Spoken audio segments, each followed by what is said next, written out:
Welcome to Don't Whistle at Night podcast, where Navajo legends echo in the shadows.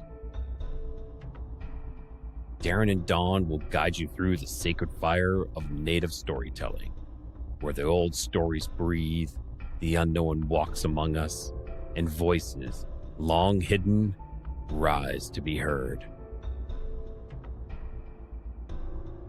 And remember, don't whistle at night. Hi, and welcome everyone to Ethereal Encounters Unveiled. Today we are broadcasting live on the United Public Radio Network and the UFO Paranormal Radio Network, 105.3 on the Gulf Coast and 107.7 FM in beautiful New Orleans.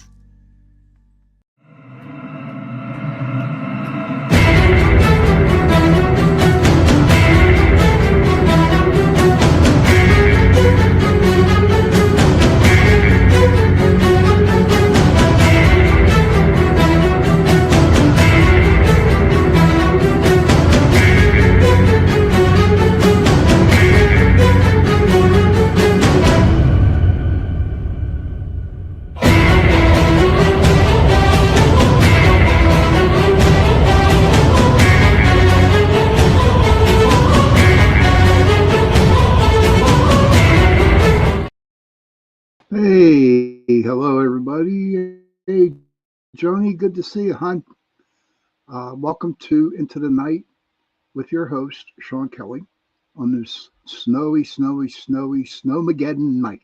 Yes, we got 10 inches of that snow. And now comes the shoveling part. But I have great neighbors and I got a great brother. They know about my like 3/4 of a lung, and I really can't be out there doing over strenuous stuff, which I feel bad about because I like to shovel snow, believe it or not, I do. Before we go on, I just want you to know that Mr. Dawn Yazzie and Darren, their podcast, Don't Whistle at Night, comes on right after my show tonight. So if you're still, snowed in, and you don't want to watch football, go on over and watch Dawn and Darren's podcast. They always have good guests, and they have a lot of great subjects, and they're like my brother, they're like my brothers. But tonight, before I go on, I'm going to thank UPRN Talk Radio, 105.3 Mississippi, 107.7 New Orleans, for allowing me to give you 2 hours a week, Sundays and Tuesday nights, from 8:10 to 9:10 p.m. And I'm really having a lot of fun doing this. I've met a lot of great people. There's a lot of other good hosts with their shows on this platform. And hey, Heidi, much love to you too. There's a lot of great hosts and shows on this platform. And if you're not doing anything during the week, just pop on UPRN and listen to one of the shows.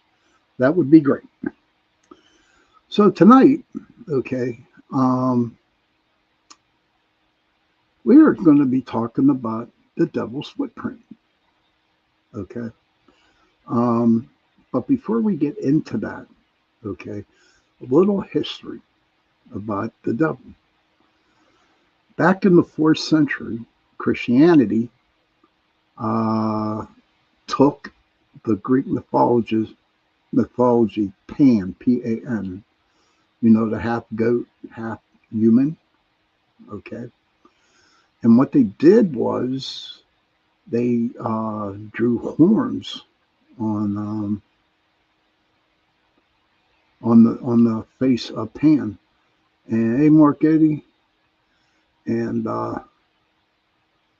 they went around and telling everybody, especially the pagans and the Druids, that that Pan was Satan, okay, with the horns. He also, they have clove hood, Who's, yes, who's. But that's how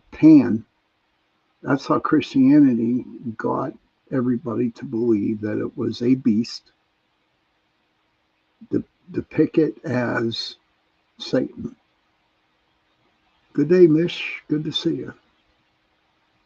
So as we go on through the story, my friend Lisa Kirk, she sent me an article on the Devil's Footprint. And this, hey Levi, wash your hands, booty hole man.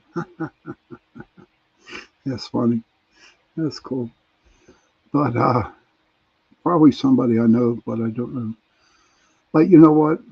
Donna, good to see you. So so I read the article about the Devil's Footprint. And back in 1855, I think it was, let me pull out my AI here. Okay, no, not that one. Let me get it. There we go. Okay, on the night of February 8th, 1855, in Devon, England, a mysterious hoof-like single-file tracks appeared in deep snow, spanning over 40 to 100 miles across the countryside. The marks resembling cloven hooves and roughly 4 by 3 inches, unexpectedly crossed frozen rivers, high walls, and rooftops, creating panic and leading to theories ranging from a fox badger to the devil himself. The aspects of the 1855 event was the location. The tracks were observed throughout South Devon, spanning nearly 100 miles from Topshan to Totnes. That's crazy. You know, what is your people's opinion? What are my friends' opinions here in the chat about that? What do you think? I would be blown away if I saw that hoof marks in the snow. And back then in 1855, I believe that people really didn't know what was going on. And all the tales and all the stories that they have talked about Satan, okay, was scared the kabiji out of them, you know. And after I got done reading this article, okay, I sat back and I contemplated if these were a real true set of hooves, okay, hoofs. And you know, back then, people were not really well versed at making, you know, like how people go out and they make fake Bigfoot prints, okay? I don't think a person would actually, you know, make hooves. Nor do I believe that a goat stood on its hind legs and walked over 100 miles. So what could it be? Could it have been aliens? I don't know. But the way, as I continue reading this story and reading everything about it, I have no doubt in my mind, and this is my own opinion only, that it could possibly been, you know, Satan that did it. And of course, if I lived back in 1855, I'd be panicked. I wouldn't know what to do. I'd be scared. I would be. The impossible trail, the footprints were noted for their straight line, single file, bipedal nature, often continuing over rooftops. or through rather than over small gaps or hedges. What's everybody's theory on that? Do you think it's a hoax? Do you think it actually existed? When you see a set of Who's and they travel 100 miles over everything, do you think it was Satan? Or could it have been an alien? Could it be some kind of anomaly that we really don't know about? I don't know. It really makes you think, especially stories like this. Could it happen? Now, I just read here, the physical pairs, of course, resembled 4-inch horseshoes. Hey, Cindy Mitch, good to see you. And the natural causes, a kangaroo on the loose, badgers or link, mice or rats. No, first of all, kangaroos don't live in England. Too damn cold. And badgers, if you ever watch videos of badgers, they wobble, okay? And they're pretty close to the ground. And then link, mice, rats, no, they're too small. Because mice and rats, they have small feet. They don't have huge feet. So yes, I do believe that it was Satan. But there's another theory to this. It's a popular later theory suggests an experimental balloon from Devonport dockyard dragging shackles. We all know, that can't be no damn balloon. And it was dragging the shackles. Because the shackle prints would be in the snow along with the hooves. And then people say it could have been a prank, which back then I do not believe they pranked people. Maybe they did, but not. I mean, if I'm going to prank somebody, I'm not going to, go 100 miles and prank somebody with it. So yes, and it's still unsolved today. What are your theories? I would love to hear your theories, especially to everybody over there in England who watched my show. I would like to hear your responses. I like to hear it from people in the chat. What do you think? So every theory that they could come up with, you can just flush it down the toilet. I guess because that now when people read about it, okay, we're a lot smarter, I think, back then. I think living in the 21st century, especially me, I've gone through 6 decades. And I've seen it all. I might be about 9 fries short of a Happy Meal. But but when it comes to looking and observing things, observing situations, okay, I'm up there. I mean, it's only common sense. But with people today, that people don't have common sense. They read something and automatically draw a conclusion on whatever it is. Could have been, the devil who's walking over in England in 1855. Automatically, they started saying it was Satan. Like people, talking about the Snowmageddon that we had. There were people actually posting chemtrails. They were seeding the clouds. And I'm going to throw this conspiracy out, and I'm not going to talk about it anymore.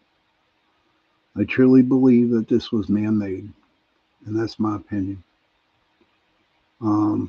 If you think I'm a nutcase, I'm a nutcase, but that's my opinion. So despite investigations, the exact origin of the 1855 Devonshire footprints remains one of Britain's most famous unsolved mysteries. What do you think, ladies and gentlemen? What do you think? I'm going to go dive deeper in the AI mode here, see what they come up with.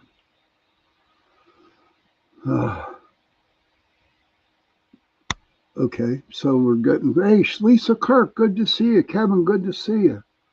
I'm glad you two stopped in too with everybody else. This is great. Now I'm happy. So on this thing, they got dive deeper into AI, so I have a little bit more stuff to read about this. But I want your opinions, though. I would like to know what you feel. Could it have been Satan that they're claiming it could be? Do we trust people? I'm sure that story was, spoke to from generations to generations to generations. And, well, you know how a story goes. You know how you get in that big circle and you say, hi, my name is Sean. You have to repeat it. And pretty soon, my name is Jane or Fred or Ralph. So who knows exactly what happened? But if the incident is true, okay. Hey, that girl, good to see you. If it is true, okay, then more than likely, without a doubt, it was probably Satan. The 1855 incident on the morning of February 9th, 1855. Oh, that's cool. Residents across South and East Devon discovered thousands of mysterious hoof-like marks in newly fallen snow. The tracks were reported in over 30 locations, stretching across a distance variously estimated between 40 and 100 miles. The appearance, each print was roughly 4 inches long and 3 inches wide, resembling a cloven hoof. They were laid out in a single file line, suggesting a bipedal creature rather than a four-legged animal. There was impossible obstacles. The most unsettling aspect was the path of the tracks. They allegedly traveled in straight lines over high walls, haystacks, and rooftops. Hey, Joe Fox, good to see you, buddy.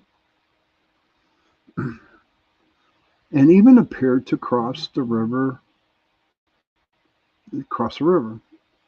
In some cases, they led up to the doors and windows before continuing on the other side. Now, we got the popular theories and explanations. Now, remember, everybody, they still is unresolved. Okay, it's still unresolved. Kevin says they were seen a few days ago before this cold snap. Oh, the Aurora Borealis. Okay. The popular theories and explanations. The event sparkled a localized panic, with many contemporary residents believing the devil had walked the land. Modern and historical investigations have proposed several natural and human explanations.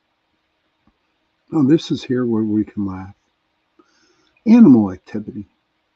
Many believe the tracks were made by local wildlife, whose prints were distorted by melting and refreezing. Common culprits include hopping mice. There's going to be a mouse that's hopping for over 40 to 100 miles? I don't think so. Badgers and otters. Sir Richard Owen, a famous biologist of the time, suggested badgers. I don't believe that. And you all know what badgers walk. You know how they walk. You know how low they sit to the ground. Ain't no way. No way. And here's a good one. Again, the escaped kangaroos. In the wintertime in England in 1855.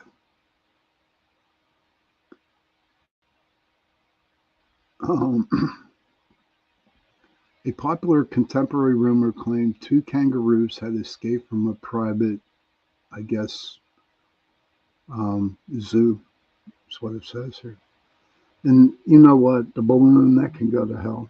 I mean, dragging 2 shackles with it. Come on. You all know that ain't right. And mass hysteria? No, it isn't, Lisa. Not at all. It isn't normal activity. And mass hysteria and hoaxing. Historians like Mike Dash suggest a combination of factors, including real animal tracks, localized hoaxes by pranksters, and mass hysteria that linked unrelated sets of prints into one impossible trail. Horseshit. That's what I say. Horseshit. They might have some, okay. The modern sighting. The mystery was briefly reignited in March of 2009 when a resident of North Devon discovered a similar set of cloven tracks in her garden. Biologists who examined these prints were unable to definitely identify the animal, though some suggested that they were the tracks of a rabbit or a hare distorted by the snow's condition. Bullshit. That's a bunch of horseshit. Definitely. Let's see. Lisa says, how did the people hoaxing the prints not leave prints of their own? True. Yes, true. You're correct. I don't know. It's not. It isn't no hoaxing. I have no doubt in my mind, okay, everybody, that it was the freaking devil. It was Satan.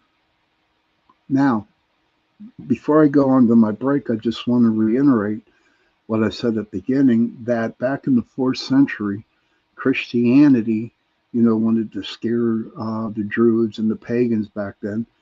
And they took the Greek mythology thing, Pan, P-A-N, okay? And that was the dude that was half man, half goat. And what the Christians did, what Christianity did, is they took the face of Pan and they drew horns on him, okay? They drew horns on him. And that's how Satan, or the devil, got the picture of the horns on his head. It's true. Ran up to God. Blew me away. And you know that goats have, goats are, they have hoofs. I don't know. But I know in my heart, okay, and what I believe in and what I think, and you know me, I call it as I see it. Hey, Robbie, good to see you, man. Good to see you, brother. I have no doubt in my mind it was Satan or the devil, whoever you want to call him, making those tracks back in 1855, February 8th. So right now we're at the bottom of the hour. Okay, so I'm going to go take my 2 minute break. Okay, so everybody, go out, go to the bathroom, grab a cigarette, get a coffee, do what you got to do. And I want to thank everybody for listening to the show tonight. Hey, Michelle, good to see you. And I will see you back here in 2 minutes. Let me see. Be right back. I like that.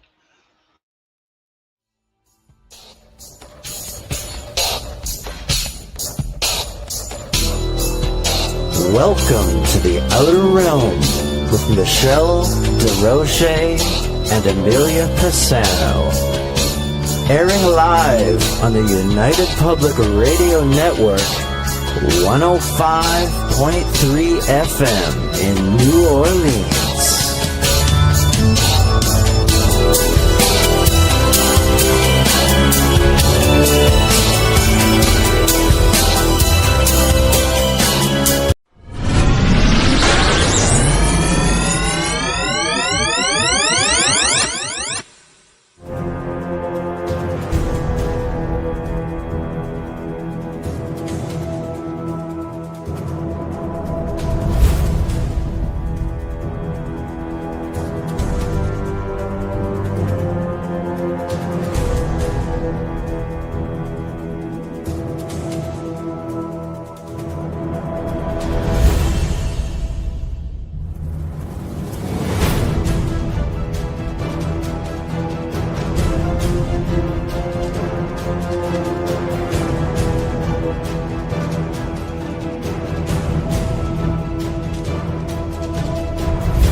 Hey, everybody, and welcome back to the second part of Into the Night with Mo Shonley.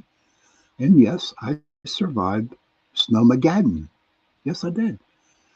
Kevin Beckerel, we got 10 inches of fake snow mixed in with real snow. So we got 10 inches here in Pittsburgh, and in other parts of Pennsylvania, I don't know what people got, but I know in the area, we got about 10 inches of snow. And right now, as I checked my weather report, I saw the map, and there's no more snow coming in this way for a while. So I guess we survived. And it was 23 degrees out today, so it was pretty cool. I want to thank UPRN Talk Radio, 105.3 Mississippi, 107.7 New Orleans, for allowing me to give you 2 hours a week, Sunday and Tuesday nights, 8:10 to 9:10 p.m. Sunday night and Tuesday night. Right after my show tonight, you got Mr. Dawn and Darren Yazzie, their podcast, Don't Whistle at Night. Whenever my show is finished, once you go over and go visit them and listen to their podcasts, because they have really good podcasts. They really do. And they do have a lot of good guests that do come on. And they have some really, really interesting things that they talk about. They're Navajo. And it's interesting. But continuing with my show tonight, so We were talking in the first half about the situation over in Devon, England in 1855, um, February 8th. There was a lot of hoofs that were seen in the fresh snow. Oh, you got 5 to 6 inch snow in Illinois? Okay. And back then there was a mass hysteria about it was Satan making those footprints. And for the people who are just tuning in right now, before I started the thing, Greek mythology, Pan, P-A-N, back in the 4th century, Christianity actually took Pan and drew horns on the face of Pan. You know what, Joni? I do not know. I don't have an answer for that. Is there anybody in the chat room that could answer this for Joni? Why is the goat a symbol of Satan? I don't know. Maybe the horns. I don't know. So if anybody's out there, could they please answer Joni's McGill question there? Why is the goat a symbol of Satan? I really don't have an answer for you, hon. So now there was another famous story about the devil's footprint. And this was in the famous black mark resembling a footprint on the floor of the Cathedral of Our Dear Lady in Munich, Germany. According to legend, the architect tricked the devil into financing the church, which the devil, upon realizing it had windows, stomped in fury, leaving the mark.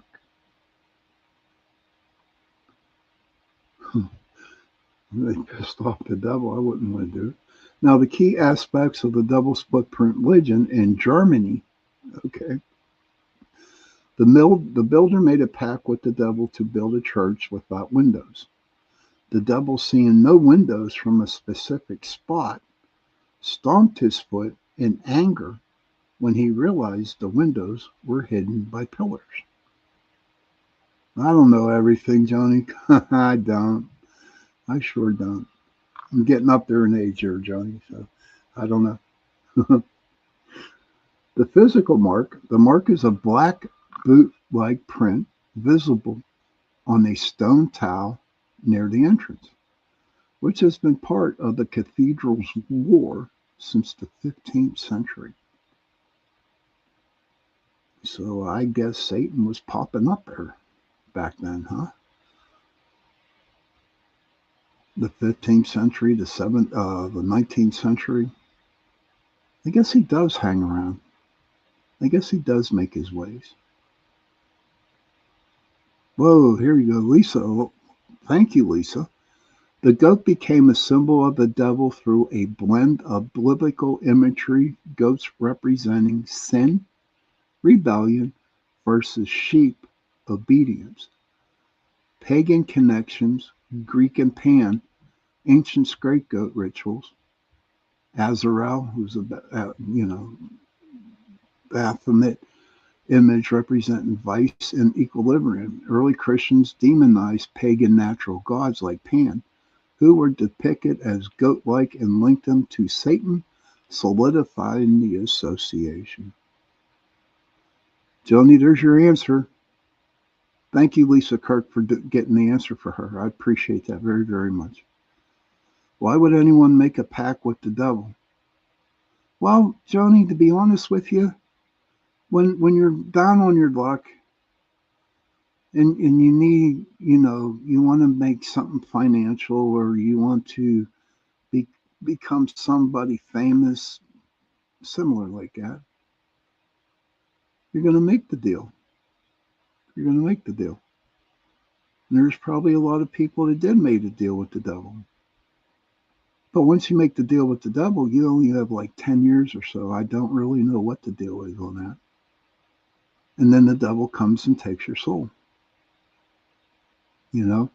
I was watching some stuff on YouTube today, or the other day, where The Rock, all of a sudden, he was just a low life wrestler, just making some money, and then all of a sudden, boom, right, boom, he became all jacked up, honest to gosh. And he became very popular, became a movie star. He was buff, really, really buff. Now, if you look at him, okay, if you look at him now, he's not so buff anymore. Yes, it is scary. Joni, it is scary. Ah, there's a ghost. Just knocking on my wall. No shit. There's a ghost that knocked on my wall. That's cool as hell. But I don't know. The legend, the builder made a pack. Okay. The physical mark. The mark is a black boot-like print visible on the stone tile near the entrance. Other sites, similar legends exist elsewhere, such as a rock with a hole in Uncasville, Connecticut, and mysterious hoof-like marks in Devon, England in 1855. It is cool as hell. Yeah, they ain't Santa Claus. I could tell you that. It's not the roof. It's not the reindeers either. The footprint is a popular tourist attraction in Munich and is often associated with the Thais. I don't know German. I cannot pronounce German. But look it up on, all you got to do is Google it, the Devil's Footprint, and you can read about it even more. Okay, let me see what we got here. Okay. So the description of the prints. The impressions resembled a small continuous horseshoe or a cloven hoof measuring about 4 inches and 3 inches wide with a consistent stride of 8 to 16 inches. Ooh.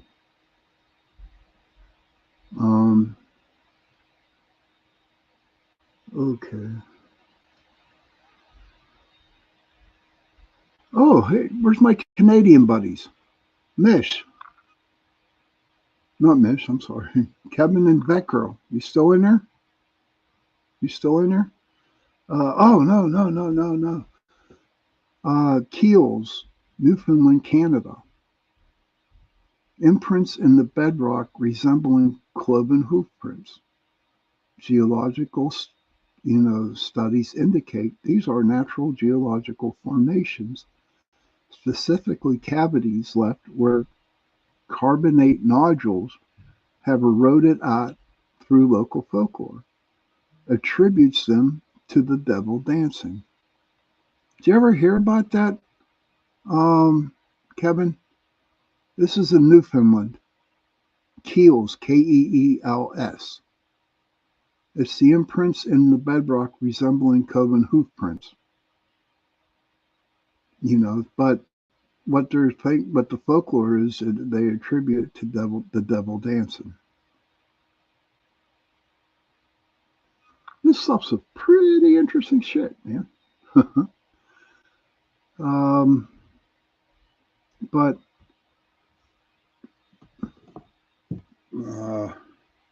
I find this to be pretty interesting.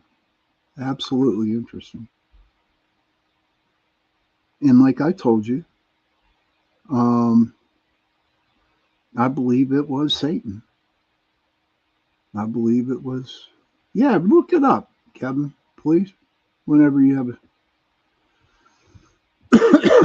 you having trouble with the video feed, probably the storm, buddy. Probably the storm. I mean, the storm's gone away here in Pittsburgh, but you'll be catching it. You're probably right in the middle of it. But well, I want to know what everybody else has to say about it. I really do. Do you actually believe that I know I believe. I want to know, do you believe if the devil made the hoof marks? I do know that it was. But I don't know. I guess the devil comes in mysterious ways. The devil comes in mysterious ways. Maybe he comes to you. Maybe he don't. 12 inches since 6 a.m. Still going strong. We got 10 total, buddy. If the devil what? If the devil just pops up anywhere, Kevin. Lisa says that I believe it was Satan also. With the state that the world is in right now, he's running rampant all over the place. That's true. And Mitch says everything works in mysterious ways. Yeah. Oh, you missed the question. Oh, okay. For Canada? Oh, Lord. Have you ever heard of in Kiel, Newfoundland, about the holes in the rock? He is sneaky. Oh yeah, definitely. And he always and Joe says Satan always announces his intentions. And then Mitch says maybe the essence of our soul is half godly, half devil. That was my brother, Cindy. He has a big mouth. Seriously. Hey, Heidi, good to see you, buddy. Oh, boy. Oh, you got a blizzard going now. Yeah, the double question. Have you ever heard about the holes in a rock in Newfoundland? Keel, Keel. Have you ever heard of that? And they call it. No, you never heard of that. Okay. Just asking. Well, I'm glad you're home and safe now, Heidi. I'm glad you're home and safe. But yeah, Satan does come in every forms. And like Lisa said, the way the world is today, I mean, he's running amok all over the place. And what can we do? And you thought it was a ghost, Cindy. That's funny. No, it was my brother. He has a big mouth. I love my brother. And everybody, my brother's doing great. My brother's doing okay. He's healing pretty good. For me, I go back to working full time, starting tomorrow, and I'm excited about that. My next MRI is in May. Yes, Kevin, absolutely. What's for lunch, Mish? What are you cooking, buddy? But so we'll see what happens. I'm doing okay. With the devil, though, and Satan,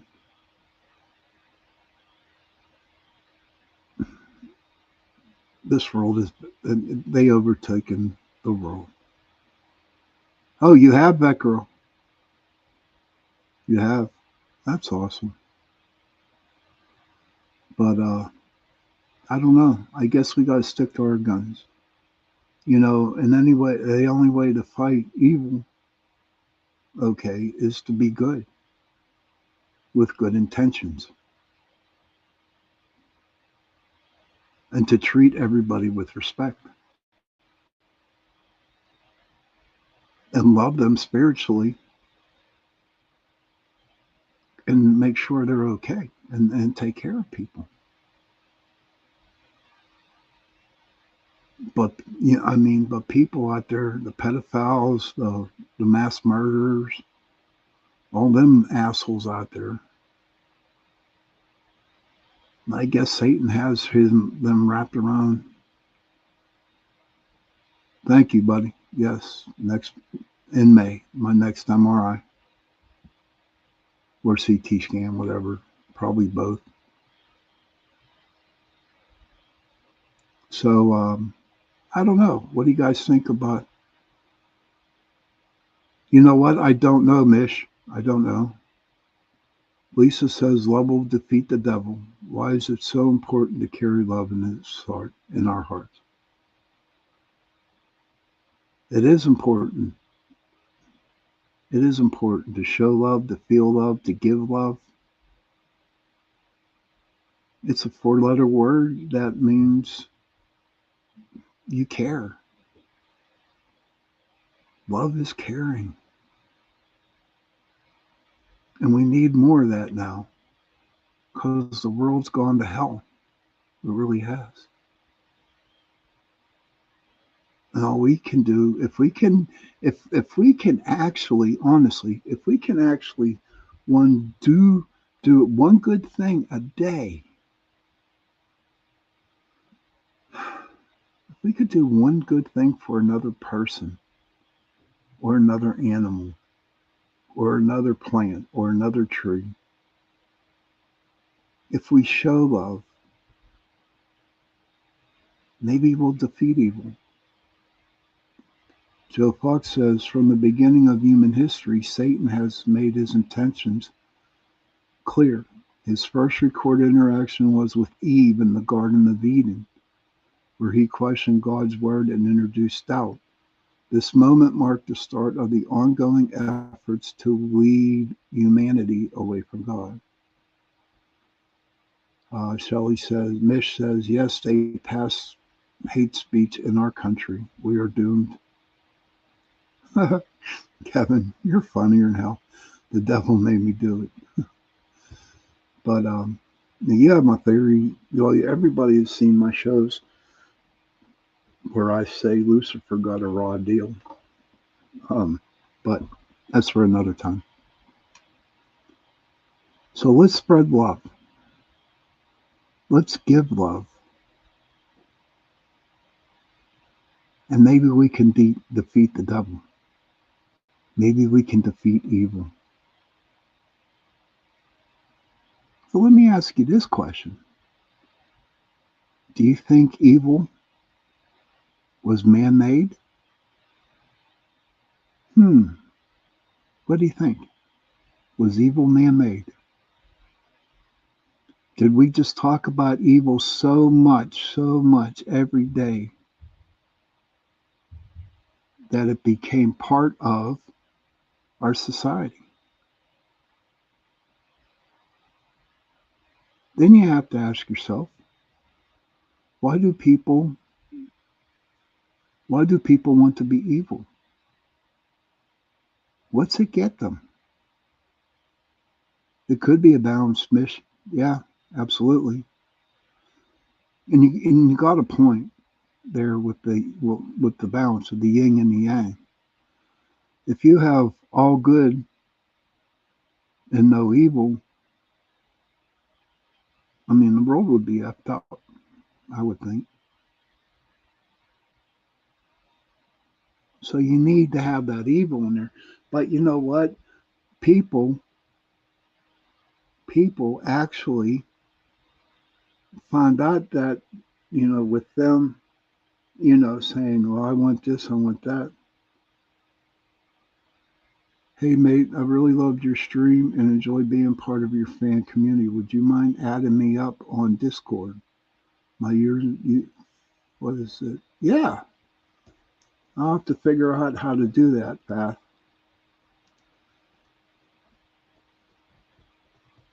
Path of Matrix. Okay. Kevin says, I think we ate the forbidden fruit and the snake came gorse so evil. Good began. I like a balance.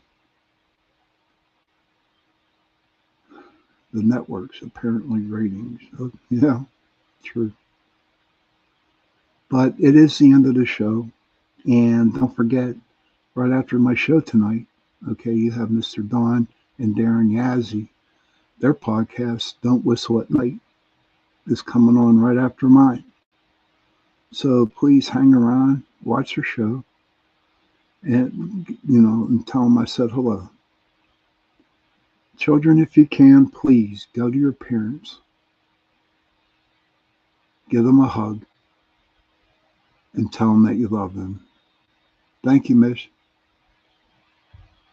Heidi says, agree, balance, universal law. And parents, please go to your children, give them a hug, and tell them that you love them.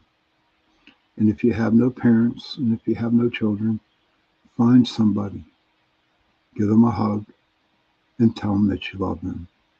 Because those 3 words, I love you, go a long way.